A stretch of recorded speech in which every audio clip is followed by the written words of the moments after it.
როგორ დაიწყო ეს ამბავი? ერთ-ერთ ჩემს ბიჭს 7 წლის ასაკში აღმოაჩნდა მძიმე დაავადება. სამწუხაროდ მაშინ ვერც ვაცნობიერებდი რა საშინელებას მქონდა საქმე.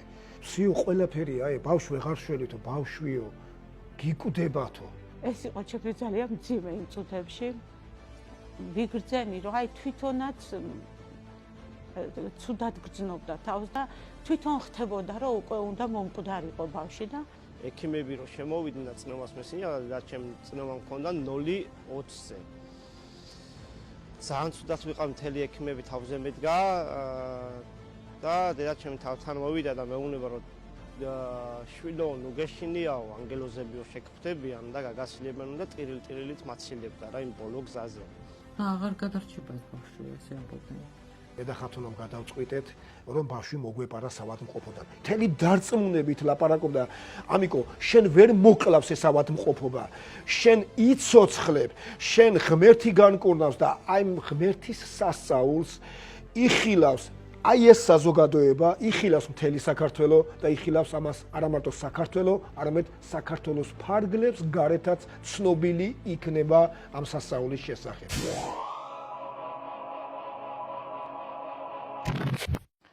მოგესალმებით ბათუმის თანამედროვე ეკლესიის სტუდიიდან. ჩემი სტუმარი კი ბატონი ემზარ დევაძეა. მინდა გითხრათ, რომ მას ძალიან მძიმე გზის გავლა მოუწია როგორც მშობლის. ის მოგვიყვება ძალიან საინტერესო და საოცარ ისტორიას მისი შვილების შესახებ, ამიტომ გირჩევთ, რომ ბოლომდე დარჩეთ ჩვენთან ერთად. მოგესალმებით ბატონო ემზარ, მიხარია რომ დღეს ჩემი სტუმარი ხართ. თქვენ ყავთ ძალიან დიდი და ლამაზი ოჯახი. ყავთ 4 შვილი, 2 ბიჭი, 2 გოგონა. და მინდა გკითხოთ, რა მოხდა წლების წინ, აი ამ ლამაზ ოჯახში, რამაც ძალიან შეცვალა თქვენი ცხოვრება. პირველ რიგში მოგესალმებით და მადლობას გიხდით მოწვევისათვის. მადლობა უფალს ჩემი ოჯახისთვის, რა თქმა უნდა. მოხდა ის რასაც ღმერთის დიდებას უწოდებ მე პირადად.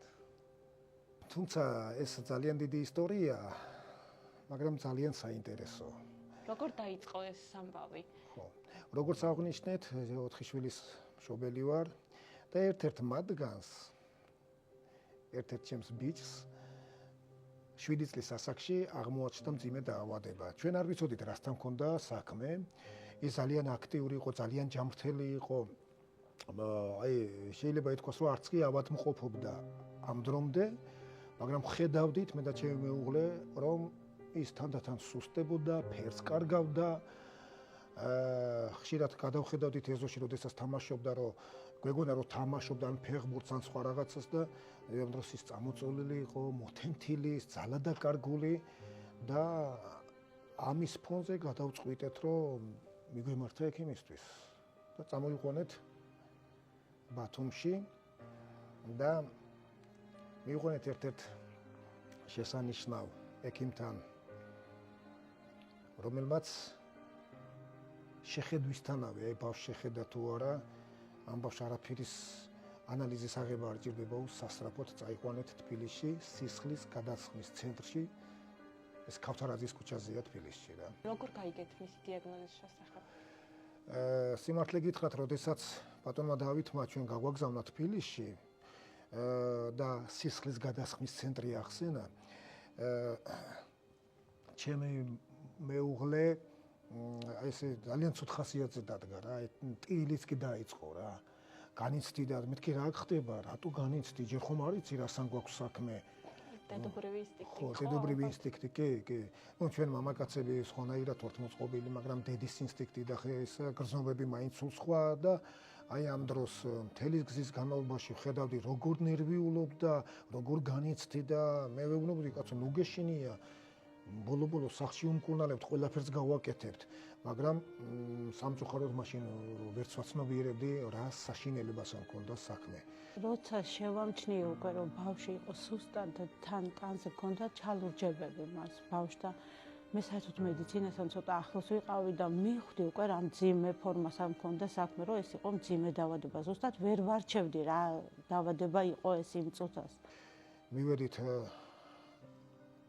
თბილისში ჩავედით, მივედით იმ საავადმყოფოში, სადაც აუღეს სისხლის ანალიზი და ეგრევე გვითხრეს, რომ უნდა მიხვიდეთ დიღომში იაშვილის კლინიკაში ჰემატოლოგიის განყოფილებაში და იქ ყველაფერს გეტყვიანო.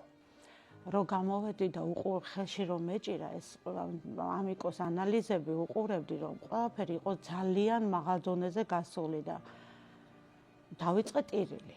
იმიტომ რომ მივხვდი რომ ძიმე ფორმის დაავადება სჭირდა ბავშვს. თუმცა ემზარი ამას ვერ ხდებოდა და მამშვიდებდა.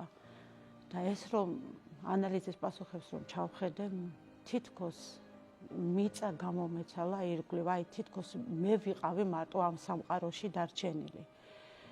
და ვფიქრობდი რომ ღმერთო რატომ ხდება ეს ჩემს თავს, ერთადერთი ეს შეკითხვა დაუშვი ღმერთს. აი, როდესაც მივედით იქ, შეხვდა პროფესორები და ლევან ბახტაძე, დიახ, ბატონი ლევანი მახსოვს და როდესაც აი ეს ანალიზი მიუტანეთ, ანალიზის პასუხი კითხვაც კი დაგვისვა, რა, აი, აქამდე სად იყავით, რატო დააგვიანეთ. კიდევ ვერ ვაცნობიერებდი, სიმართლე გითხრა, რასთან მქონდა საქმე. და მეთქი, ბატონო ლევან, რა ხდება, რასთან გვაქვს საქმე? იმიტომ რომ ჰემატოლოგია გაგონილიც არ მქონდა მე ჯერ, აი ამ განყოფილებაში რა ხდებოდა, რა დაავადებასთან გვაქვს საქმე, ვერაფერს ვერ ვაცნობიერებდი და მახსოვს რომ ბატონმა ლევანმა მითხრა თქვენს შვილს ლეიკემია აქვს. გსმენია თუ არა ამ დაავადების შესახებ ადრე? არა, არ ნამდვილად არ მსმენია ლეიკემიის შესახებ. შეიძლება არც მიმიქცევია ყურადღება რა და მაშინ ვკითხე, ბატონო ლევან, ხო შეიძლება რომ დანიშნულება მოგცე და სახში უმკურნალებ, რომ ჩემი მეუღლეს ესმის, კარგად ესმის რაღაცეები და მას გაეცინა და რა მითხრა იცით? შვილო, თქვენს შვილს სისხლის კიბო აქვს და ილოცეთ, რომ ყველაფერი კარგად განვითარდეს. ამ დროს თქვენი ემოციები როგორ იყო, როგორც მშობლის? ახლა წარმოგიდგენიათ, ახლა ყველა ადამიანში, როდესაც ამ ვერაგი დაავადების დიაგნოზს გაიგებს ადამიანი, კიბო, სიმსივნე, მეტასტაზები, ასეთ რაღაცეებს რო გაიგონებს ადამიანი, რა ხდება და მით უმეტეს მშობელი, მით უმეტეს პატარა ბავშვი. და ამ დროს შემიძლია თქვა, რომ აი თითქოს მიწა გამისკდა, თითქოს დამთავრდა ჩემი ყველაფერი იქ. და თან ექიმიც რო გეუბნება, რომ აი დაგვიანებული ხართ, რატო აქამდე არ მოხვედით? და უკვე იმედგაცრუებული, თითქოს სასოწარკვეთილე, თქვი, რომ მიუხედავად იმისა, რომ ჩვენ უკვე ვიცით რასთან გვაქვს საქმე, თქვი რომ მორწმუნე ვართ და ჯერა რომ უფალი ღმერთი ჩვენ გადაგვარჩენს და გვიხსნის ამ მდგომარეობიდან. მე ვთქვი ღმერთო, მე შენ თუ ამ ბრძოლაში არ დამეხმარები, მე აქ მარტო ვერაფერს ვერ გავაკეთებ. და როდესაც კაბინეტიდან გამოვედი, ეს იყო სასწაული, რომ აი ზებუნებრივად ვიგრძენი რაღაც სიმშვიდე მოვიდა ჩემთან. და შევწყვიტე ტერილი და უთხარი უფალო, მე შენ გენდობი. მე შენ მოგისმენ, რასაც მეტყვი გავაკეთებ. ზუსტად ეს იყო ჩემი სიტყვები იმ პერიოდში. თვითონ ექიმები რას გეუბნებოდნენ, როცა გაიგეთ, რომ ამ დიაგნოზის შესახებ ექვემდებარებოდა თუ არა მკურნალობას სამედიცინო თვალსაზრისით ეს დაავადება? შეხედეთ, იყო ხშირად ისეთი შემთხვევები, აი ჩემი თვალით რაც ვნახე, იქ ყოფნის დროს, რომ რამოდენიმე ბავშვი მოიყვანეს ამ საშინელი დაავადებით და ამ დაავადებას სხვადასხვა ფორმები აქვს, არის უფრო გართულებული ფორმა, არის ძალიან დაგვიანებული და სამწუხაროდ ჩემი თვალებით მაქვს ნანახი რამოდენიმე მშობელი თვალები აცრემლიანებული, გულდაწყვეტილები, როგორ გააბრუნეს უკან იმის გამო, რომ აზრი არ ქონდა ბავშვის მკურნალობას. იმდენად რთული მდგომარეობა იყო და იყო ისეთი სიტუაციები, რომ მაგალითად ექიმები ეუბნებოდნენ მშობლებს, რომ მოდი ამ ბავშვს ნუ ხარ ვაწვალებთ ამ ქიმიოთერაპიის კურსებით, იმიტომ რომ დაახლოებით 1 წელი 10 თვე უნდა ყოფილიყო ბავშვი საავადმყოფოში და გაევლოს საშინელი მკურნალობა და მოდი ბავშვმა იცოცხლოს, რამდენ ხანსაც იცოცხლებს. და ჩვენ ამის გამო, რომ ჩვენ უნდა რო გაგვეგო, ღირდა თუ არა ბავშვის მკურნალობის დაწყება, საკმაოდ სოლიდური თანხა გადავიხადეთ ამის პასუხის მოპოვებაში და ამ უბედურებაში ერთ-ერთი ბედნიერება დასაწყისში ეს იყო, რომ ბავშვი დაექვემდებარა მკურნალობას. თქვენი ბავშვი ამ დროს იაზრებდა თუ არა, რომ ცუდად იყო და რას გეუბნებოდა თვითონ? ხო, რა არის იცით ჩვენ დავიწყეთ. რთულია თვითონ ბავშვისთვის, როდესაც ამ გზის გავლა უწევს. იცით მიუხედავად იმისა, რომ აი ყველაფერი ეს რამოდენიმეჯერ მოყოლილი მაქვს ყოველ ჯერზე, როდესაც ვიხსენებ იქ გატარებულ დღეებს, მაინც განვიცდი შინაგანად და აი ვიცი რაში მომიწია გავლა და ჩვენ დავიწყეთ მკურნალობა. და ყველაზე ცუდი მომენტი, აი ყველაზე საშინელი მომენტი დასაწყისიდანვე ის იყო, რომ ბავშვს თმების წვენა დაეწყო, წამწამებიც კი აღარ ქონდა, დაკარგა ჭამისმა და საერთოდ და ამ ქიმიოთერაპიის ფონზე მას ყველაფერი დაეწვა, სოკოვანი დაავადებები გაუჩნდა მთელს ორგანიზმში და გაუჩნდა საყლაპაო მილში, აი პირის ღრუნთლიანად გამომწვარი ქონდა, რის გამოც საჭმელს კი არა, იმასაც ვერ ყლაპავდა, აი წყალს, ნეწყს ვერ ყლაპავდა ბავშვი და რა თქმა უნდა, ბავშვი ძალიან ცუდ ხასიათზე იყო, შიოდა, ვერ ჭამდა და ასე შემდეგ. რახან იქ მოგვიწია ჩვენ ფაქტიურად ასე ვთქვათ ცხოვრება რამოდენიმე თვით თავისთავად იქ სხვა ბავშვებიც იყვნენ და დამეგობდნენ ბავშვები, ხან ისინი შემოდიოდნენ ბავშვები ჩემს ამიკოსთან, როდესაც ის გადასხმაზე იყო, როდესაც გადასხმიდან თავისუფლდებოდა ჩემი ამიკო, ხან ისე თვითონ მიდიოდა და თამაშობდნენ, რამდენადაც შესაძლებელი იყო და მოსახერხებელი იყო იმ სიტუაციაში. მაგრამ იყო სამწუხაროდ ისეთი მომენტებიც, როდესაც ბავშვები გარდაიცვალა. გარდაიცვალენ ბავშვები, ამიკოც ამ დროს კითხულობდა, ნუ გიორგი სად არის მამა, რატო არ მოდის? და ჩვენ იძულებული ვიყავით, რომ აქ გვეცრუა და გვეთქვა, რომ აიცი გიორგი სხვაგან გადაიყვანეს, ის სხვა კლინიკაში წაიყვანეს სამკურნალო და ასე და ასე შემდეგ. და მახსოვს ერთი, აი ამ რთულ სიტუაციაში ყველაზე ერთ-ერთი რთული მომენტი, როდესაც ამიკო ჩვენ ქიმიოთერაპიაზე გვყავს ისევ ის თავის საწოლზე იყო მიჯაჭვული ამ დროს და დაგვიძახა მე და ხათუნას და გითხრა რომ აი აქ ახლოს დაჯექით. და მეთქი მამა რა ხდება, რატო რა აქა ვართ ხო ამ პატარა პალატაში ვართ ისედაც და არა აქ მინდა რომ იყოს ძალიან ახლოს ჩემთანო რა და ხელის ხან მე მკიდებდა ხან ჩემს ხათუნას და მეთქი რა იყო მამა, მეთქი და მამა მე დღესო ამ საღამოს უკვდებიო რა, მე უნდა მოუკვდეო, იმიტომ რომ მე ვეღარ გავძლებო, ვიციო დილამდე ვერ გავატანო და ამიტომ მინდა რომ ჩემს გვერდით იყოთო. და ალბათ წარმოგიდგენიათ ამ დროს რა დღეში ჩავარდებოდი მეც და ხათუნაც გავშრით. ეს იყო ჩემთვის ძალიან მძიმე იმ წუთებში. ვიგრძენი რომ აი თვითონაც ცუდად გრძნობდა თავს და თვითონ ხდებოდა რომ უკვე უნდა მომკვდარიყო ბავშვი და არც გვინდა რომ ჩვენი ცრემლები დავანახოთ ბავშვს, ვაჩვენოთ, არც გვინდა რომ ჩვენი ის გულის ტკივილი და მთელი ძალები მოვიკრიბე, მთელი აი რაც კი შეიძლებოდა რომ აი ცრემლები შევიკავე და მითხარი ბიჭო რას ამბობ ხარზე წავკარი ხელი რას ამბობ ბიჭო ჩვენ წინ ცხოვრება გვაქვს კიდე და კიდე დიდხანს უნდა ვიყოთ ერთად და ვიცოცხლოთ, მაგრამ ბავშვი აცნობიერებდა რა დღეში იყო. აი ამ ყველაფერს როცა უყურებთ თქვენი შვილის ესეთ მდგომარეობას, დაგისვათ თუ არა უფლისთვის კითხვა, აი რატო მაინც და მაინც თქვენი შვილი, რატო თქვენ? სიმართლე გითხრათ, ახლა მე ვერ გეტყვით, რომ სულ არიქა და იმაში ვიყავით, აი სესულიერად ვიქცეოდი და ძალიან ბევრი ცრემლი იყო.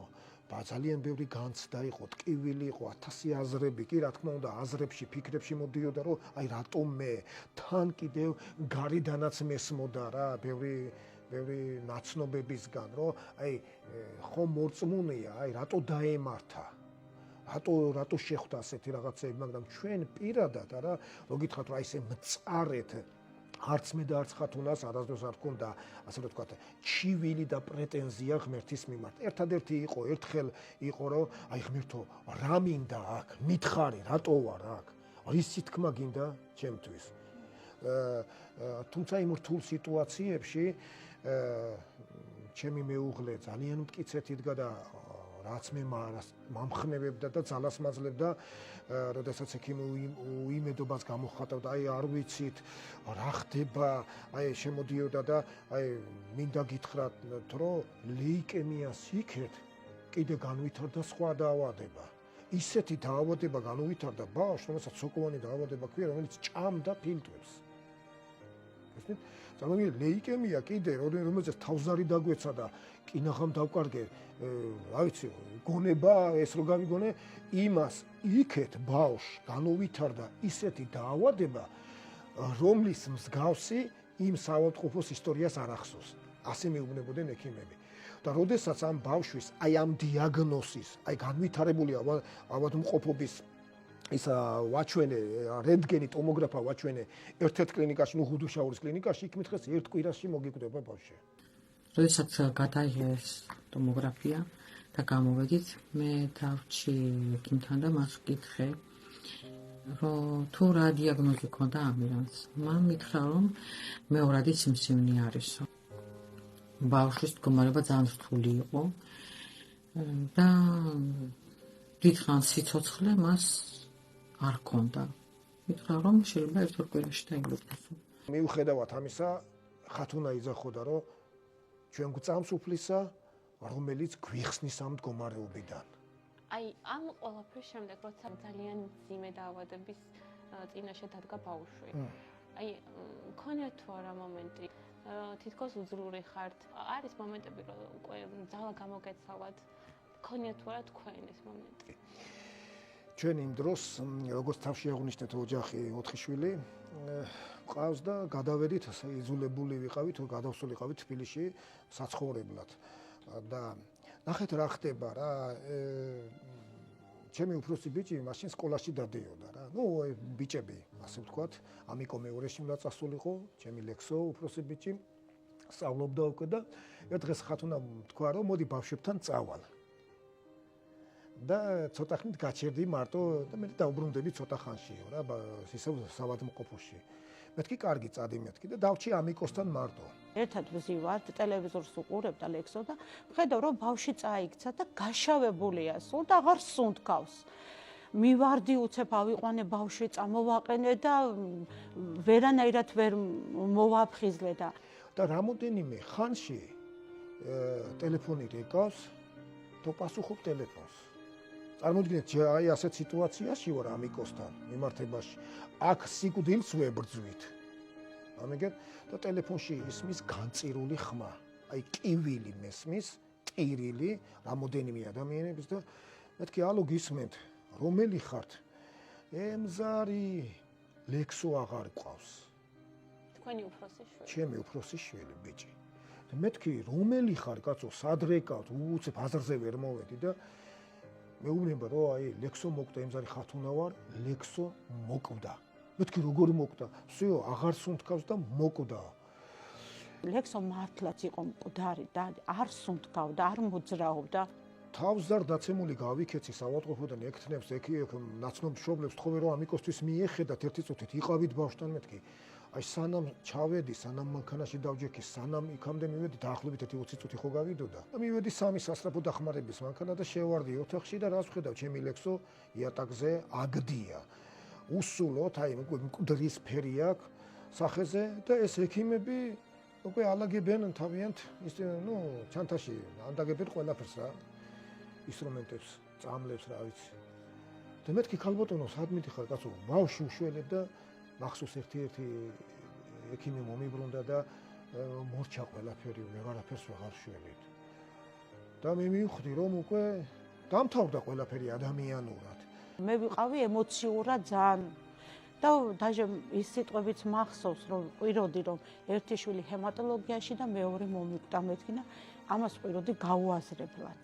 როგორც აღნიშნეთ, აი ღმერთის იმედი მქონდა, რწმენა მქონდა რაღაცნაირად და აი ღვთის სული მახსენებს წმინდა წერილიდან ადგილს, რომ უგეშინია იესო ქრისტე გუშინ დღეს და სამუდამოდ ცოცხალია, იგივეა. ანუ იგივეა ნიშნავს, რომ ის მას შეუძლია დღესაც დაგეხმაროს. მე სხვა ადგილას წერია, რომ მომიხმე მე შენ გაჭირვებაში და გიშველი გადაგარჩენ, გასახელებ. და ჩემი ხელი არ დამოკლებულა რომ შველა არ შეეძლოს. და ეს მუხლები ბიბლიიდან აი წამებში გამახსენდა, აი გამახსენა ღმერთის სულმა და რაღაც ძალამ მიბიძგა რომ აი ასეთი სიტყვები წამოვიყვირე რა. აი ლექსო დამიბრუნდი უფლის სახელით. და ამ სიტყვების წარმოთქმის შემდეგ მივხვდი რომ ლექსოს სხეულში რაღაც დაბრუნდა, სიცოცხლე დაბრუნდა. აი ასე ამოისუნთქა და სუნთქვა დაიწყო. ექიმები, რომლებიც უკვე გადიოდნენ, მოbrunდნენ და ბავშვი წაიყვანეს საავადმყოფოში, მოათავსეს რეანიმაციაში და შეხედეთ ამ დროს მოდის კიდევ ექიმი მეორე დღეს და მეუბნება რომ ბავშვი გადარჩა ცოცხალია, მაგრამ მინდა გითხრათ ესევე სამწუხარო ამბავი რომ იმის გამო რომ ის 20 წუთი მკვდარი იყო, ну შეიძლება მეტიც ახლა ასე რომ ნამდვილად არ დამინიშნავს რა. შესაძლებელია რომ ის აი ბოდიში და აი დებილად დარჩესო რა, იმიტომ რომ ტვინის ხო გონებრივი შეზღუდულობა, იმიტომ რომ ტვინს ჟანგბადი არ მიეწოდებოდა ამ დროის განმავლობაში, მაგრამ ღმერთს მადლობა რომ უფალმა განკურნა ლექსო ის სრულიად ჯანმრთელია დღეს. ნუ სასოწარკვეთილება ემატებოდა იმედგაცრუება ემატებოდა და ხო. ამ ყველაფრის ფონზე სად პოულობდით ძალას? აი რაში პოულობდით? მინდა გითხრათ პირდაპირ ღმერთში. აი ღმერთში პოულობდი. მე აი დღევანდელი გადმოსახედიდან რო ვუყურებ, აი როგორ გავიარე ის? როგორ გავიარე რა მამაგრებდა, როცა ვხედავდი რომ ბავშვს რაღაც წამალს გაუკეთებდნენ და ის რეაქციაში არა და გინდა არ გინდა ეს წამალი უნდა გაკეთებულიყო ბავშვისთვის. აი ამიკოზე მაქვს ახლა საუბარი. და ის რეაქციაში აგდებდა, თურმე რეაქცია შეუძლია რაღაც წამებში უცებ მოკლას და ერთ დღეს 35 წუთი გაგრძელდა რეაქციაში ყოფნა ბავშვის. და მეთქი რა მამაგრებდა რა, მაინც ვიძახოდი დიდება უფალს და ჩემი მეუღლეც იძახო და რომ ეშმაკო რაც არ უნდა მოხდეს, იცოდე, თუნდაც ჩვენი ბავშვი გარდაიცვალოს, შენ ვერ ჩამოგვაშორებო ღმერთის სიყვარულს. მაგრამ ერთი მომენტი როგორც ადამიანს გამიჭირდა და ეს არავინ არ იცოდა, როდესაც უკვე მინდოდა რომ ყველაფერი დამთავრებულიყო და ვფიქრობდი რაღაც წამები, აი 2-3 წამი რომ სადღაც გადავჩეხილი იყავი მანქანით და ერთი სუნი მქონდა როდის დამთავრდებოდა ეს კოშმარი ასე რომ ვთქვა. საბოლოოდ როგორი იყო მკურნალობის შედეგი თქვენი შვილის? ერთ მომენტს გავიხსენებ კიდე, როგორც თქვი რომ უარესდებოდა, აი ველოდებოდით კარგ შედეგს, ველოდები რომ აი როდის გავა ის დღეები რომ ეს წამალი იმოქმედებს, განიკურნება, დამთავრდება ყველაფერი და ერთ დღეს ბავშვთან ვარ, ზურგში ქცევით ვიყავი და უცებ მესმის აი ასეთი ხმა და მოუბრუნდი და აი ჩემს ამიკოს ხედავ სრულიად თეთრს, გათეთრებული და შველას მთხოვდა და უცებ გავაღე კარები, პალატის კარები და ხმამაღლა ვიყირე. ექიმი, ექთანი ჩქარა მოდით დროზე მეთქი და მოირბინე ექთნებაც და ექიმაც პროფესორმა გია იყო მესხიშვილი მაშინ მახსოვს. პროფესორი მოირბინა და დაიწყეს ბავშვის წნევა გაუსინჯეს და იცით რამდენი ქონდა წნევა ბავშვს? 0-20-ზე. როდი 0-20-ზე ბავშვს წნევა დაუვარდა და უკვე ხედავდი რა ჩემს მეუღლეს ესე იგი ემშვიდობებოდა ამიკოს. ჩვენ გვეგონა უკვე კარგავდით. ჩვენ იმ წუთას გვეგონა და მახსოვს რომ ხათუნა ეუბნებოდა, ანუ გეშებდა ამიკოს, ნუ გეშინია ამიკო, იესო შეგეგებება და შენ მასთან ერთად იქნები ზეცაში. მინდოდა რომ მას არ გაყოლოდა შიშის გრძნობა იმ მძიმე წუთებში, მას არ ქონოდა შიშის გრძნობა, რომ მას იმედი ქონოდა უფლის, რაც არ უნდა მომხდარიყო, აი რომ წასულიყო იქ ზეცაში უფალთან, რომ ის შიშით არ წასულიყო. და მე უთხარი მას რომ შენ იესო შეგეგებება, ნუ გეშინია მეთქი. და მახსოვს უცებ არ ვიცი საიდან მოიკრიბა ბავშვმა ამხელა ძალა, ამხელა ღონე, რომ უცებ ხმამაღლა იყვირა. იესო, გთხოვ, ამიწიე წნევა. და ამ სიტყვების შემდეგ წნევა წამოვიდა ზემოთ და დარეგულირდა და ბავშვმა შეძლო ჩვენთან საუბარი, ბავშვი გამოვიდა კონტაქტზე სიტყვებითაც და ექიმები კი ამ დროს შოკში იყვნენ. დიამეს ხიშვილმა აი კაბინეტში დამიბარა, მოდი ჩემთანო. და მაშინ შემეკითხა, რომ აი რა მოხდა მითხარიო რა. ხო და მე მივხვდი უკვე რა კუთხითაც მეკითხებოდა რა. და ბატონო გიამე უთხარი ჩვენ მორწმუნეები ვართ მეთქი. აი ეს სიტყვები როგორც კი წამოვთქვი, აი მან მახსოვს აი თითით აი ასე მაგან გადაგარჩინათო. იცით რომ ჩვენ ვერაფერს ვერ ვაკეთებდით, აი რა უნდა მექნა მითხარი და ბავშვს 0-20-ზე წნევა აქვს და აი რაღაც სასწაული მოხდა, ეს ებუნებრივი სასწაული მოხდაო რა შენ. და ამის შემდეგ იყო რომ განყოფილების გამგე, როდესაც მეორე დღეს მოვიდა და გაიგო ჩვენი ამბავი, მან თქვა თითქოს პასუხისმგებლობის კუთხით, რომ ემზარ ჩვენ კურნალობას გავდივართ ამ ბავშვის, მაგრამ არა გვაქვს შედეგი, პირიქით უარესდება.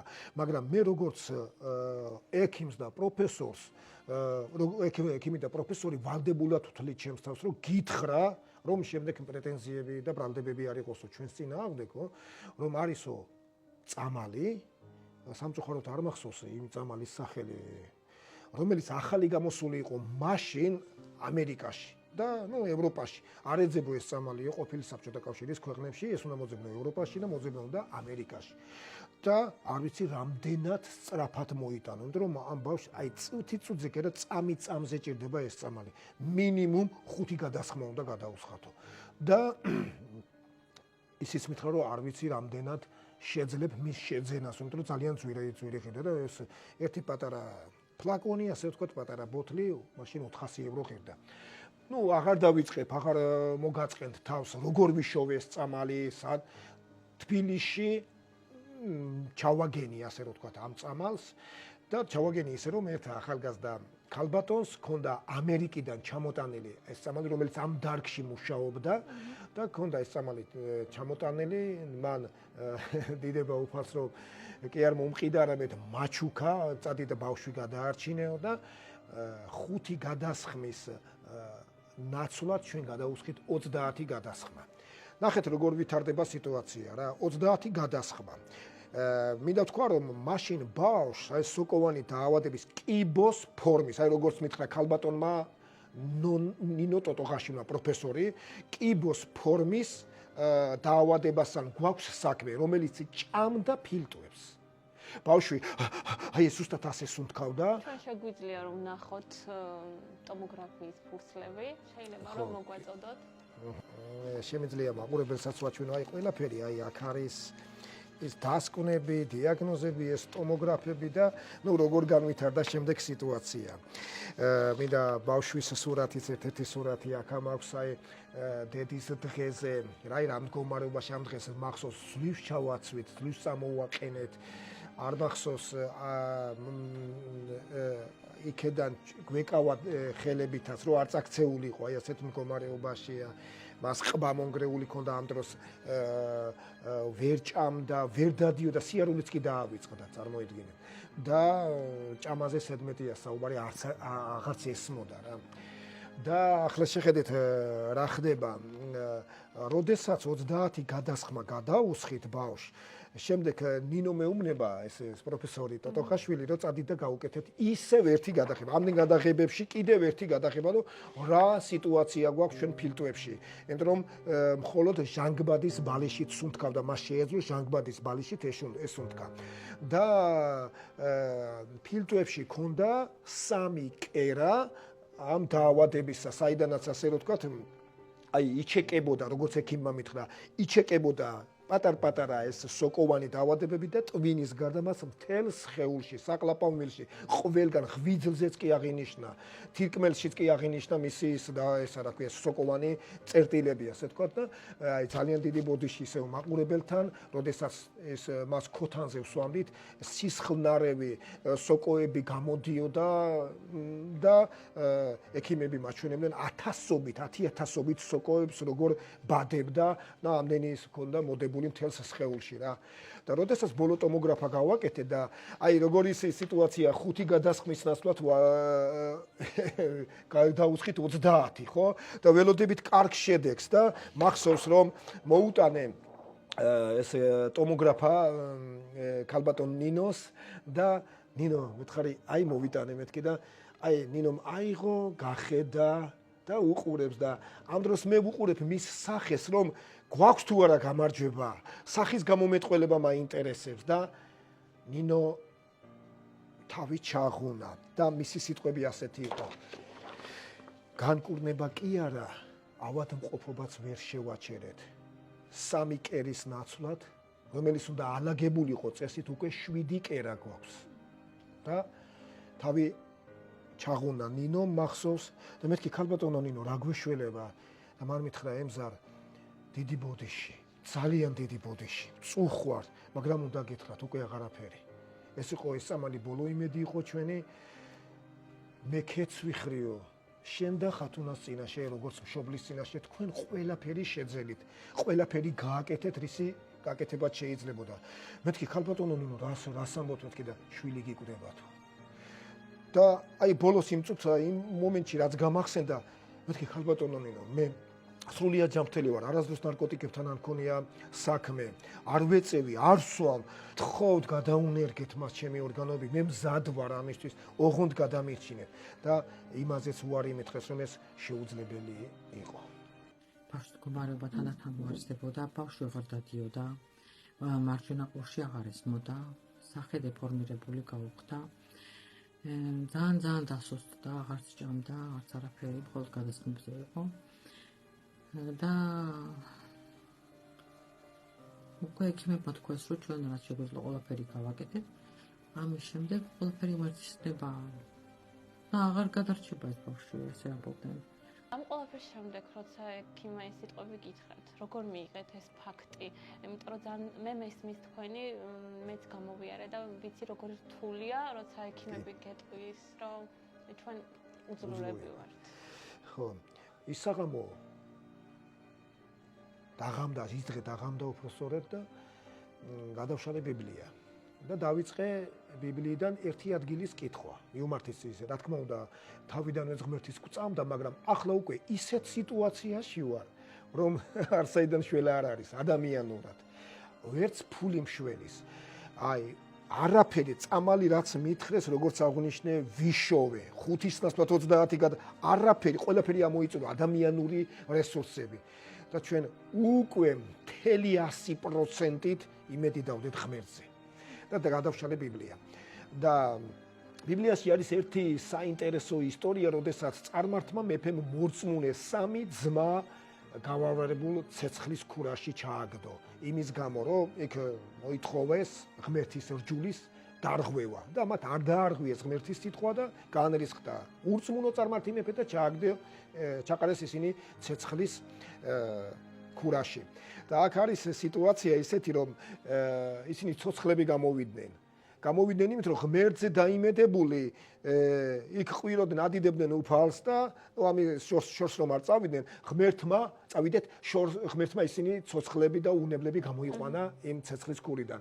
და როდესაც ეს ისტორია და ვამთავრე ამის კითხვა, ძალზედ მნიშვნელოვანია რომ ეს გვახსოვდეს. აი ეს ისტორია, იმიტომ რომ მომავალში აქვს რაღაც კავშირი მომავალ ისტორიასთან და ბიბლია დავხურე და მაშინ თქვი ამიკოს და ხათუნას მიუმართე, როგორც ღმერთმა გადაარჩინა ეს 3 ძმა სასწაულებრივად, აი ასე გადაგვარჩენს ჩვენ. მივენდეთ ღმერთს. და რა მოხდა შემდეგ? მეორე დღეს შაბათი დღეა, ესე იგი და გავედი ქალაქში ბავშვისთვის რაღაც უნდა მომეტანა, საჭმელი მომეტანა და როდესაც აი მაინც იმედს არ კარგავდით, ახლა ვიცოდით რომ ეგებექიმებმა რაღაცას ჩააგნოს, იმიტომ რომ ვატყობდით რომ მართლაც ფუსფუსებდნენ, ეძებდნენ რაღაცეებს. და ბრუნდების ავადმყოფოში ვაღებ პალატის კარებს და ხათუნა მხვდება აი წაშლილის სახით, ცრემლებად იღურება ქალი რა. და მეთქი, ხათუ რა მოხდა მეთქი? და მან მითხრა რომ ეხლაო მივედიო ექიმთანო, ვიყავიო და კონკრეტულად მოთხოვე პასუხიო, რომ აი არის კი რაიმე იმედი ჩვენ რომ აქ ვართ, აი ჩვენი ბავშვის გადარჩენის რაიმე იმედი არის? და ექიმო მითხრაო რა, რომ ძალიან გთხოვო ხათუნა და ემზარი, აი ძალიან გთხოვ, წაიყვანეთ ბავშვის სახლში. სიო ყველაფერია, აი ბავშვი ვეღარ შველითო, ბავშვიო, გიკვდებათო. მეო არც გამიკვირდება, ეხლა რომ შენ პალატაში რო დაბრუნდები, ამიტომ მკვდარი დაგხვდეს. გეხვეწებით, წაიყვანეთ ბავშვი, რომ მოასწროს ბავშვმა თავისიანების ნახვა, თავისი სახლის ნახვა, მეგობრების ნახვა და ასე შემდეგ და. და ეს იყო ასე ვთქვათ ბოლო გამოსტუმრება ექიმებისა რა. წარმოიდგინეთ, კიდე მე ღმერთზე დაიმედებული, მაგრამ ეს ჩემთვის იყო იმ წუთებში ძალიან დიდი შოკი. შემოვედი პალატაში და უკვე დავიწყე ტირილი. უკვე ისე მოდის თავსაც ვერ ვიკავებდი, ამიტომ მიყურებდა, აი რა, ტიროდი ცრემლები მომდიოდა. ეს სიტყვები რომ მოისმინეთ, გისაყვედურია თუ არა უფლისთვის ამის შემდეგ. თუმცა თქვენი შვილის სიცოცხლე და სიკვდილი იმარჯვებდა.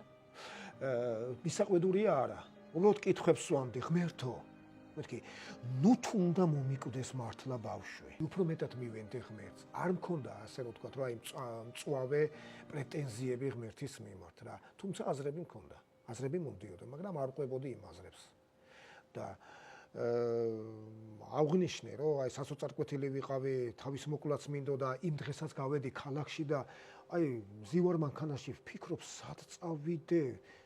არ ვიცი საით მივდივარ და უცებ გამახსენდა, რომ ეს იყო შაბათი დღე და იმ დღეს საქართველოში ჩამოდიოდა ცნობილი ღვთისმსახური შვედეთიდან და თბილისში უნდა ჩატარებულიყო საქართველოს მასშტაბით ქრისტიანული მსახურება და ყველა ქალაქიდან, ყველა სოფლებიდან, ყველა რეგიონებიდან ელოდებოდნენ მორწმუნეებს, მსახურებს, მსახურთა დამხმარეებს ამ მსახურებაზე. მე ასე გადავწყვიტე, რომ მოდი მივალ და ჩემებს ვნახავ, ჩემ მეგობრებს. არ მქონდა გადაწყვეტილი, რომ მსახურებაზე ავიდოდი მან და მაინც რა. და მივედი, ნახე ჩვენი მწყემსში, ჩემი ბავშვობის მეგობარი ელგუჯა ინაიშვილი, როდესაც გაიგო მწყემსმა და ყველამ, რომ აი მე რამთხელ მდგომარეობაში ვიყავი და უთხარი, რომ აი რამოდენიმე წუთის უკან ასე გვითხრეს ექიმებმა, რომ წაიყვანეს სახლში, ვერაფერს ვერ შველითო. აიცი ამ დროს მე უკან მობრუნება მინდოდა, რომ მართლაც ის ბოლო წუთები იქ იყო თუ ბოლო საათები თუ არ ვიცი, როგორ ბავშვთან ყოფილიყავი და მახსოვს ჩვენმა მწყემსმა ეკლესიის მსახურმა ასე მხარზე ხელი დამადო და მითხრა, მოდი ამოდი ზემოთ მსახურებაზე. და ვნახოთ უფალი რას გეტყვის. და იცით, ყოყმანობდი, აქეთ ბავშვთან მინდოდა ყოფნა, მაგრამ გადავწყვიტე, რომ ავსულიყავი მსახურებაზე. და მოხდა შემდეგ. ხო, და შეხედეთ, ერთ-ერთ დიდ დარბაზში ტარდებოდა მაშინ ეს მსახურება, რადგან მრავალ ადამიანებს ველოდებოდით. და იმ დღეს არ იყო ის დარბაზი შევსებული და რატომ ვამბობ ახლა ამას? ხალხის რაღაც ნაწილი, რაღაც დარბაზის რაღაც ტერიტორიაზე დასვეს რა. და მე ვთხოვე იქ წესრიგის მსახურს, რომ მე ძალიან გთხოვ რა, სადღაც იქეთ დავждები კუთხეში, მარტო მინდოდა ყოფნა, იმიტომ რომ ძალიან მტიროდი. აი, ცრემლებად ვიღურებოდი სულ რომ ბავშვი მახსენდებოდა და იმ ექიმის სიტყვები მახსენდებოდა, რომ ой ბავშვი გიკვდება და ვერაფერს ვერ შველით. და ვიჯექი ჩემთვის სადღაც ალბათ მე-12-მე-15 რიგში და ვიღურებოდი ცრემლად. და ამ დროს ჩამოვიდა ეს კურთხეული ადამიანი, გამოვიდა სცენაზე და დაიწყო ქადაგება. და ჩემ და გასაოცრად წეღან აღნიშნე, რომ ის ისტორია დაგემახსოვრათ, როდესაც მე ბიბლია წავიკითხე მეთქი. და გადაშალა ბიბლია და ზუსტად იმ ადგილიდან ის ადგილი წაიკითხა, რაც მე პარასკევს საღამოს წავიკითხე ხათუნასთან და ამიკოსთან. და მან თქვა, რომ ხედავთო როგორ გადაარჩინა ღმერთმა სამი ძმა ცეცხლიდან. და ბიბლია დადო. და მახსოვს, რომ მან ასეთი სიტყვები თქვა. დღეს ვიღაც დარბაზშია.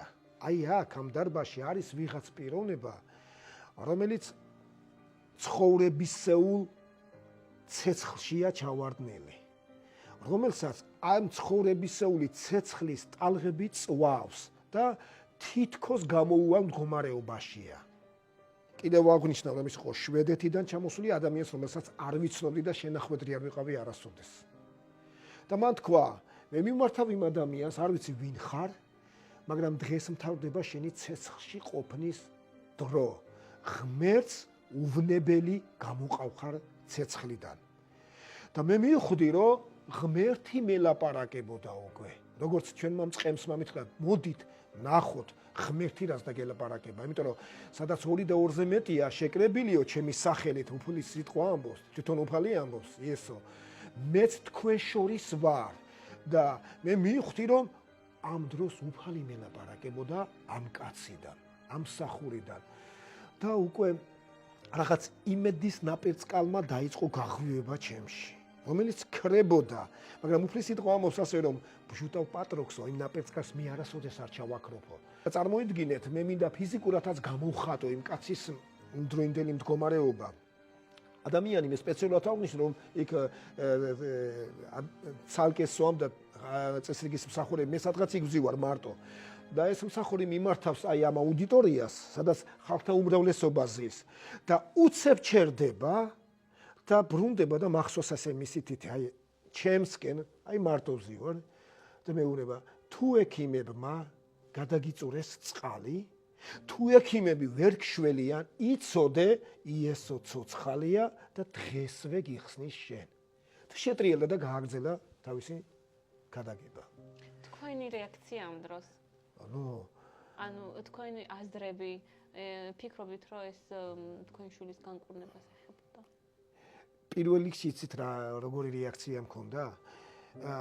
არ უჯერებდი რაღაცნაირად. აი ვერ დავიჯერე, ვერ აღვიქვი ის რეალობა. და აი ჩემს ტანს ვიჩქმედდი ასე, ღმერთო, ნეტა ეს არ იყოს სიზმარი. აი ასე და ხვდებოდი, რომ სიზმარი არ იყო. ხვდებოდი, რომ ეს რეალობა იყო. ხვდებოდი, რომ ღმერთმა პასუხი გამცა.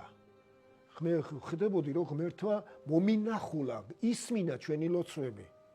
ის დაინახა ჩვენი ნდობა. წმინდა წერილში წერია, რომ ღმერთს უყვარს მასზე მინდობილნი. და მე მივხვდი, რომ დადგა დრო ღმერთის მოქმედებისა. როცა ვართ უძლური, მაშინ ვართ ძლიერი, იმიტომ რომ ღმერთის სიძლიერე მოქმედებს ამ დროს. და თვალებაცრემლიანებული მივედი მოვეხვიე ჩემს ბავშვობის მეგობარსა და ჩვენი ეკლესიის მსახურს გუჯას უკნიდან და უთხარი, ღმერთი არასოდეს არ გვტოვებს. როდესაც აი გადაჩეხვის პირას ვიყავი, უფსკრულის პირას ვიყავი, ის მოვიდა, მომაბრუნა და ისევ დამაყენა თავის გზაზე, სიცოცხლის გზაზე. არ ვიცი, დადო, როგორ მივედი საავადმყოფოში, არ მახსოვს. ყველა წითელ შუქნიშანზე გავიარე, უკვე იმედით ახსავსე, ღმერთმა რწმენა გამიღვივა და გავარდი, აი შევარდი საავადმყოფოში, ფეხით გავაღე ბალათის კარები და ხმამაღლა ვიყვირე. ჩვენ მალე სახლში წავართ. და საბოლოოდ რა მოხდა? მე და ხათუნამ მოვილაპარაკეთ. ბავშვ მოვიპარავთ, მიუხედავად ამისა, რომ გარეთ არ გვატანებენ, მიუხედავად ამისა, რომ გვიგრძალავენ რაღაცებს, ჩვენ ბავშვ მოვიპარავთ საავადმყოფოდან და იმ რწმენით და იმისთვის, როგორც წმინდა წერილში ამბობს თვითონ უფალი იესო ქრისტე, რომ ჩემი მორწმუნეები ავადმყოფებისთვის ილოცებენ, ანუ ხელს დაადებენ, ილოცებენ და ისინი განიკურნებიან. ჩვენ ავიღეთ ღმერთის სიტყვის ეს ადგილი, ვირწმუნეთ ის, დავიჯერეთ ის, რომ ეს ასე უნდა და ვიმოქმედეთ იმის მიხედვით.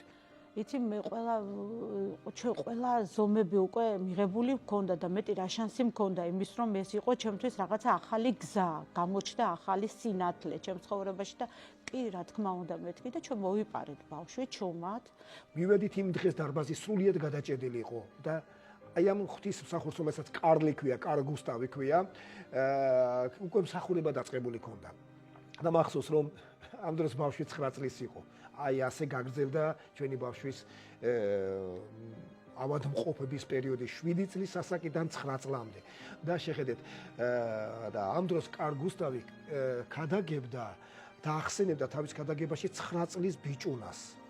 და ის ამბობდა, შევესწარით აი ასეთ სიტყვებს, და დედასო, იმ დღესო ექიმმა უთხრაო თავის 9 წლის ბიჭუნაზე, რომ გიკვდება ბავშვი, ვერაფერს ვერ შველით. სახლში წაიყვანე და სახლში გარდაიცვალოს. და ამ დროს მე და ხათუნამ ვიფიქრეთ, რომ რადგან ჩვენმა მეგობრებმა იციან ჩვენს შესახებ, ალბათ უთხრეს ამ კაცს და ანიშნეს, რომ აი ეს არის. მოვიდნენ და ჩვენ გონია ჩვენ, რადგან ჩვენ დაგვინახა, ალბათ ჩვენზე ყვება ამ ისტორიას. და მახსოვს, რომ დედამო გადაწყვიტა ბავშვის მოპარვა საავადმყოფოდან. ნახეთ როგორ ემთხვევა. აი შემიძლია ვთქვა მთელი სიწრფელით უფლის წინაშე, რომ შეიძლება ბევრი რაღაცები კიდევ არ მახსოვს, მაგრამ არაფერს არ ვამატებ.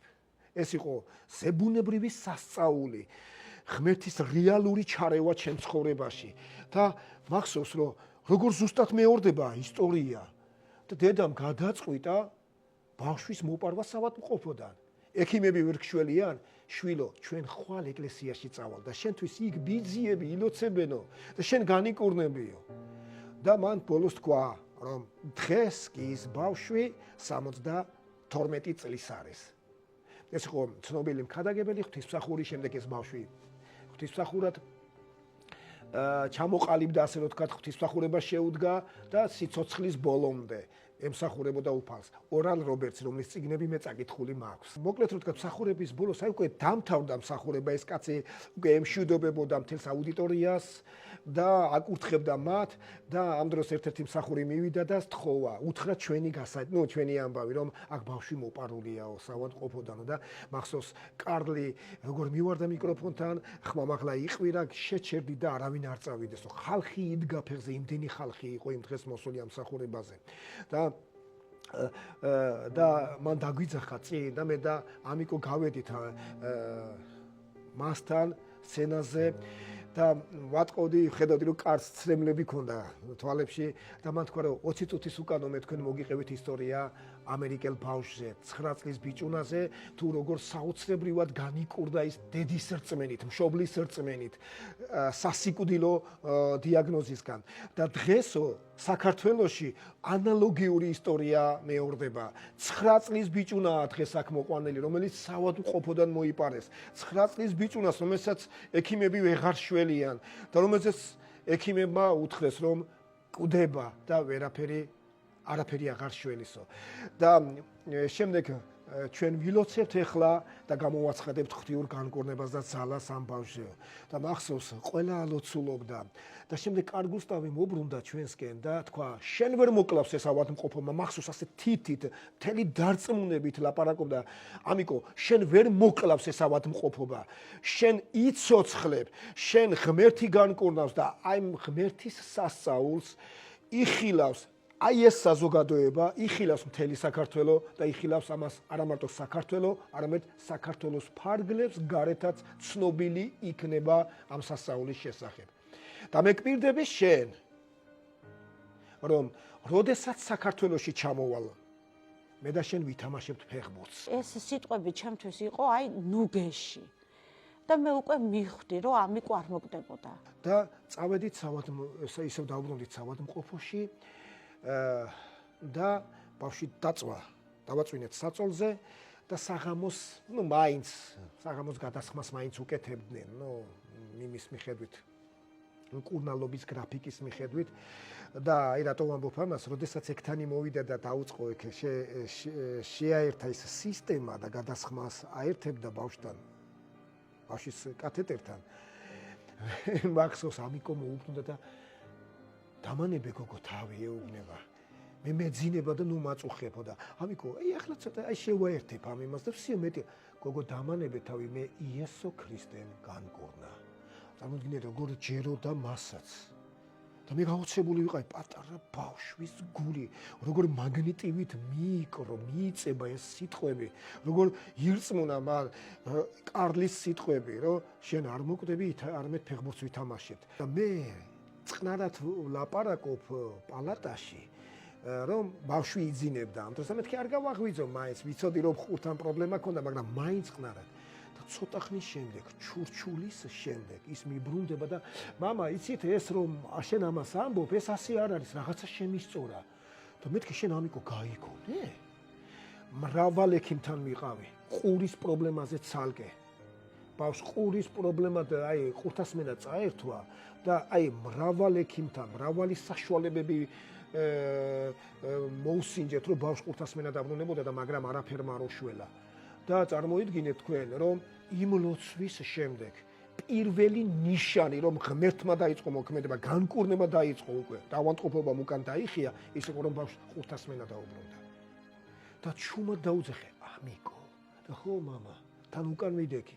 და მივიძახოთი, დიდება უფალს, სიკვდილი დამარცხებულია.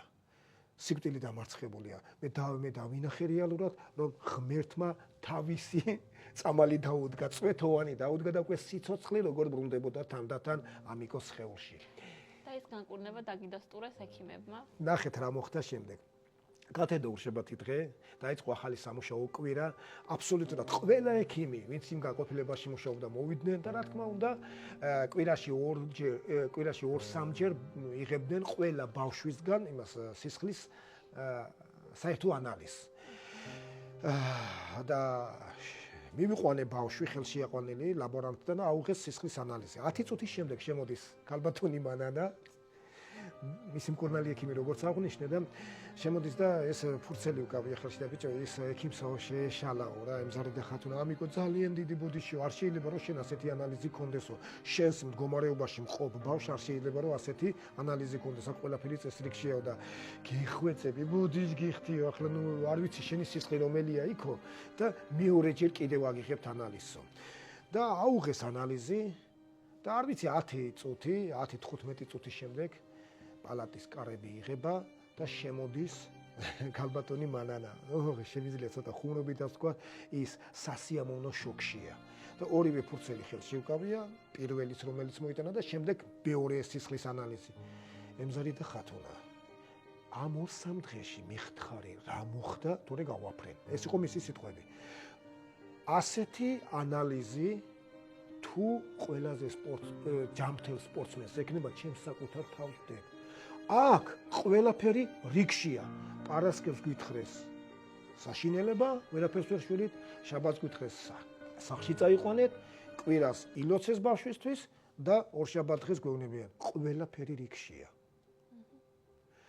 და დაუწყო მოსმენა ბავშვი უკვე ჟანგბადის აღარ ჭირდებოდა და სუნთქავდა მისი და მისი სიტყვები იყო მოვიყვან ახლა უცნობ ექიმს რომელმაც არ იცის ამ ბავშვის მდგომარეობა და გვეტყვისო რატომ აჩერებთ ამ ბავშვს ავადმყოფოში მისი ჯანმრთელობა სრულიად ნორმაშია და მე ვიძახოდი დიდება უფალს და მახსოვს რომ ხათუნამ უთხრა აი ხო გეუბნებოდით რომ ღმერთი არ გაგწირავს და საოცრება ის იყო რომ ამ ბავშვმა ისე ირწმუნა კარლის სიტყვები ფეხბურთთან დაკავშირებით რომ სამშაბათი იყო თუ არ ვცდები, რომ წამოდგა, აი სიარული ხელახლა ისწავლა 9 წლის ბავშვმა. და ესე იგი ბურთის გაგორება დაიწყო. ვერ ვიტყვი რომ თამაში და სირბილი, მაგრამ კორიდორში ბურთით მიდიოდა და ექიმები შოკში იყვნენ. მითხარი თუ რა ხდება დევაძნებშიო? კითხულობდნენ ექიმები. როგორ ფიქრობთ, ამ ადამიანის ჩამოსვლა კარგუსტავის უფლის გეგმა იყო თუ არა? რა თქმა უნდა. მთელი დარწმუნებით ვამბობ, რომ უფლის გეგმა იყო, რა თქმა უნდა. არა მარტო ფიზიკურ განკურნებაზე აქვს საუბარი, არამედ სულიერ გამხნევებაზე. და ბევრმა ადამიანმა მიიღო სულიერი გამხნევება, განახლდნენ ღმერთში.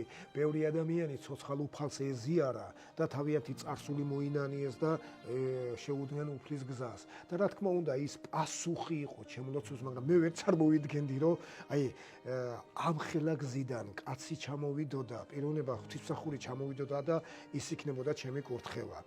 და დავამატებ აქაც რომ როდესაც კარლი დაპირდა ბავშვს რომ ჩვენ ფეხბურთს ვითამაშებთო, მას არ უთქვია რომ აი 1 წელში ჩამოვა, 2 წელში ჩამოვალ და ასე შემდეგ. ის 1 წელიწადში ჩამოვიდა. ჩვენ 10 მარტს ავადმყოფო დავტოვეთ. წარმოგიდგენთ 4-ში პარასკევს გვითხრეს რომ ბავშვი всё, ვეღარ გადარჩება. და 4 რიცხვიდან 4 მარტიდან 6 დღეში 10 მარტს ავადმყოფო დავტოვეთ.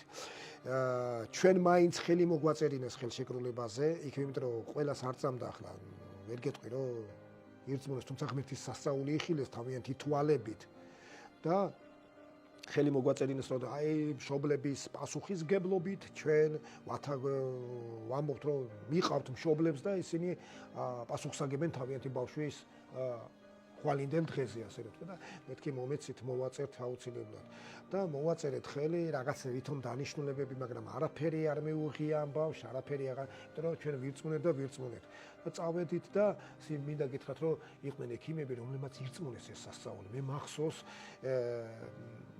ერთ-ერთი ექიმი როგორც ჩამოვიდა თბილისიდან და მასე სიტყვები იყო უბრალოდ მინდა რომ შევეხო აი ბავშვ ამ ხელაგზაზე ვარ ჩამოსული შევეხო მინდა რომ ბიჭო ამ ბავშვის სიკვდილს გადარჩენასო აი არავინ არ ამბობდა აი არანაირი როცა ვამბობდით რომ აი ამიკოს ამბავი როგორ იქნება ჰარდკორ გამახსენო შემდეგ გავიდა დრო აი 10 მარტს დავტოვეთ საავადმყოფო და მაისის თვეა და ვიდეკავს გია მესხიშვილი წეგან რომ ვახსენე სამჯერ შემეკითხა რა მოხდა ხო ესე 0-20 წნევა დაუვარდა აი ეს პროფესორი მირეკავს როგორ ხართო მომიკითხა და მეთქი კარგად ვართ თქვენ გენაცვალეთ ეხლაო გვერდითო მიდგასო ავსტრიელი პროფესორია რომელიც სტუმრათაა ჩამოსული აი ამ განყოფილებაში და თავის გამოცდილებას გვიზიარებსო და მეო სპეციალურად ვაჩვენეოთ ამიკოს ტომოგრაფა, ყველაფერი ის რენტგენი, ყველა დასკვნები, ყველა რა ვიცი რა, ის რა ვიცი ყველაფერი რა საბუთი რა. ხო და ამ კაცმა მითხრაო, მაჩვენეთო ეს პაციენტი. და ჩვენ ვთხარით რომ ეს პაციენტი გასულია საავადმყოფოს გარეთა უკვე სახლშიაო და რაო გაუკვირდა რა ამ პროფესორს. არ ჯერაოსო რომ ეს ბავშვი ცოცხალია. როგორ ეს ბავშვი საავადმყოფოში არ არის და გარეთ არის და ცოცხალია, ხო და ეს იყო ექიმების რეაქცია. მახსოვს ერთი ექიმი ჩუმად შემოვიდა და ახალი აღთქმის წიგნი შემოიტანა და რას კითხულობდი აქაო მეუღლე მყავსო, ცუდათო და იმასო წაუკითხავო და მე ვთხარი პატარა ნაწილს კი არა, მთლიანად. მეთქი აი ამ წიგნს ვკითხულობდა, ვიკითხავ ჩემი სიცოცხლის ბოლომდე. რომ ეს არის სიცოცხლე პური ჩვენი არსობისა. საბოლოოდ მოხდა თუ არა მათი შეხვედრა კარლის და თქვენი შვილის მე მინდა ვთქვა რომ შემდეგ. არა ერთხელ. მაგრამ სასწაული ის იყო რომ 1 წლის შემდეგ ჩამოვიდა. ექიმებმა როცა გაგვაცილეს, ასე რომ გაგვიშვეს, ექიმებმა გვითხრეს რომ აი თვენახევარი 2 თვე მაქსიმუმ გაკაჩოს ბავშვმა, აი ცოცხლოს, მეტი ვერ იცოცხლებსო რა. ხო და 10 მარტი რო აღვნიშნე წეღან მისმა მკურნალმა ექიმმა მაინც მოუაძახა ღმერთით ყველაფერი კარგად გექნება, მაგრამ 30-შიო, თვის ბოლოსო გვაჩვენეთო მაინც ბავშვიო და თვალებს არ უჯერებდა.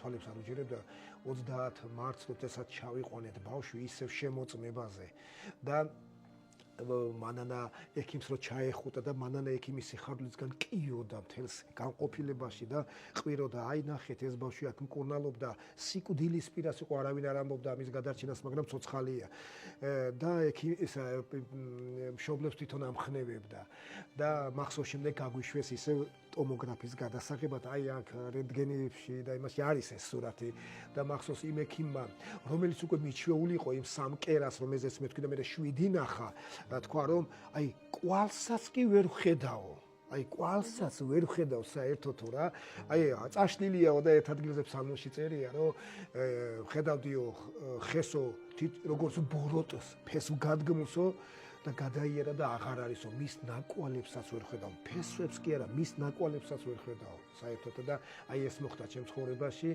და როგორც აღნიშნე 2 თვის გარანტია რომ მოხდეს გარანტია კი არა სიცოცხლე რომ მიცეს ბავშვს 1 წლის შემდეგ ჩამოვიდა კარლი და პირდაპირ ღვთისმსახურებაზე ჩვენ მივედით ამიკოს ბურთი ეკავა და უთხარი აი ის ბიძი არის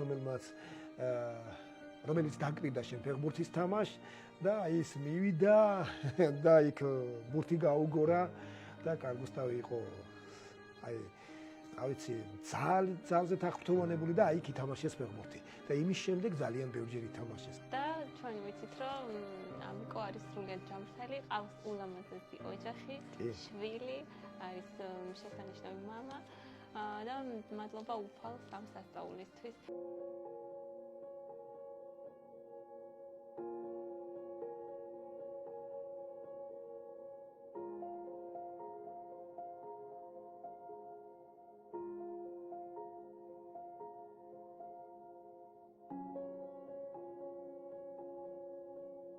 მინდა გავიხსენო ერთი მომენტი, როდესაც ძალიან ცუდად გავხდი, ექიმები რო შემოვიდნენ და წნევას მესინია და ჩემ წნევა მქონდა 0.20-ზე. ძალიან ცუდად ვიყავ, მთელი ექიმები თავზე მედგა და დედაჩემი თავთან მოვიდა და მეუბნება რომ შვილო ნუ გეშინიაო, ანგელოზებიო შეგხვდებიან და გაგასილებენ და ტირილ-ტირილით მაცილებდა რა იმ ბოლო გზაზე. რაღაცნაირად ძალები მოვიკრიბე და ვიყმირე ბოლო ხმაზე რომ უფალო წნევა ამიწიეს. რომ გამისინდა წნევა, შემდეგ ანუ წნევა ნორმაში იყო და ნორმალურ მდგომარეობაში ვიყავი. ეხლა უკვე 29 წლის არის ამიკო, მაშინ 9 წლის იყო, წარმოიდგინეთ რამდენიც რომ გავიდა იმის შემდეგ და დღეს რამდენჯერ მithქვია რომ აი მას ყავს მეუღლე, ყავს შვილი და რამდენჯერ მithქვია რომ აი რომ ცოდნო და აი ეს სურათები რომ დამენახა მე ამდენს არ ვინერვიულებდი და არ განვიცდიდი მეთქი, მაგრამ აქაც ღმერთის დიდებულებას ვხედავ, მას შესანიშნავი ოჯახი აქვს, სიცოცხლე მისცა ღმერთმა, ღმერთს ემსახურება მისი ოჯახით.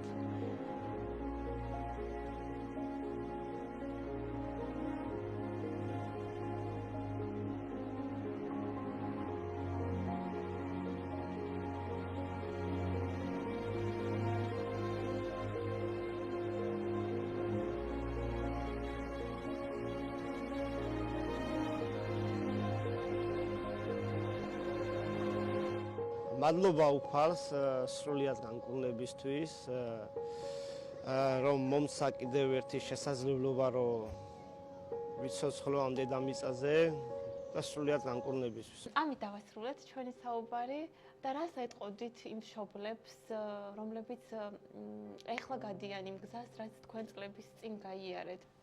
ჩვენ უნდა დავაყენოთ უფალი პირველ რიგში. პირველ რიგში უნდა დავაყენოთ ღმერთი. მას უნდა მივეწყებოთ. მე ვარ შენი მკურნალი, ამბობს უფალი ღმერთი. და ადამიანების პრობლემა ზუსტად იმაში მდგომარეობს, რომ დამივიწყესო მეო, როგორც სიცოცხლის წყალი.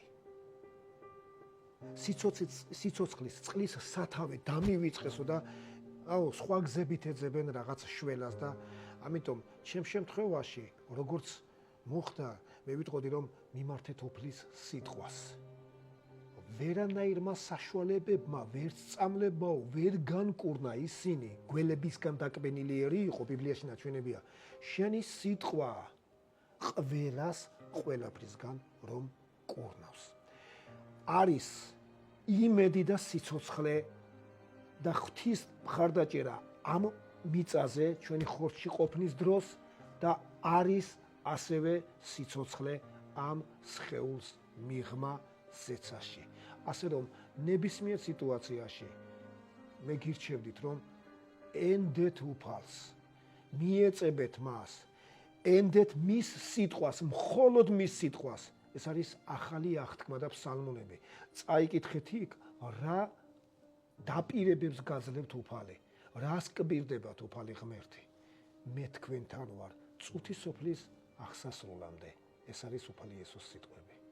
ძალიან დიდი მადლობა იმისთვის, რომ იყავით ჩემი სტუმარი. ჩვენ კი ამით გემშვიდობებით. ძალიან დიდი მადლობა, რომ იყავით ბოლომდე ჩვენთან ერთად.